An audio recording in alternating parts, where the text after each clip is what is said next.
അയൽവക്കത്തു നിന്ന് ഒരു കഷ്ണം വരിക്കച്ചക്കപ്പഴം കിട്ടി കേട്ടോ. നല്ല വരിക്കച്ചക്കപ്പഴമായതുകൊണ്ട് എല്ലാവരും ഒക്കെ കഴിച്ചു. പിന്നെ ഒരു 4-5 ചുള ബാക്കി വന്നു. അപ്പം എന്നാൽ അത് കളയാതെ വൈകുന്നേരത്തെ ചായക്കടിയാക്കേക്കാന്ന് വിചാരിച്ചു. അത് ചെറുതായിട്ട് അരിഞ്ഞെടുത്തു. അപ്പോൾ ഒരു റോബസ്റ്റ പഴം പഴുപ്പതിയായിട്ട് ഇരിപ്പുണ്ടായിരുന്നു, അതും കൂടി ചേർത്ത് നന്നായിട്ട് അരിഞ്ഞ് എല്ലാം കൂടെ നെയ്യിലൊന്ന് വേവിക്കാമെന്ന് വിചാരിച്ചു. അതിലേക്ക് പിന്നെ ശർക്കരപ്പൊടി, തേങ്ങ ചിരകിയത്, ഏലക്കായും ജീരകവും ചതച്ചത് എല്ലാം കൂടെ ചേർത്ത് നന്നായി വേവിച്ച് ഒന്ന് സെറ്റാക്കി വെച്ചു.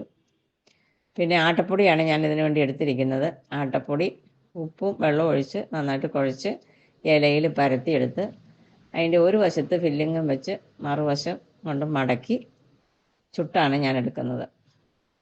ആട്ടപ്പൊടി ചുട്ടെടുക്കുമ്പോൾ നല്ലൊരു ടേസ്റ്റ് ഉണ്ട്. അപ്പോൾ അങ്ങനെ അതുകൊണ്ട് ഞാൻ ചുട്ടെടുക്കാമെന്ന് വിചാരിച്ചു. ആവിയിൽ വേവിച്ചാൽ അത്ര ടേസ്റ്റ് വരില്ല. അപ്പോൾ എന്തായാലും എൻ്റെ ചായക്കടി റെഡിയായി. അടിപൊളിയായിരുന്നു.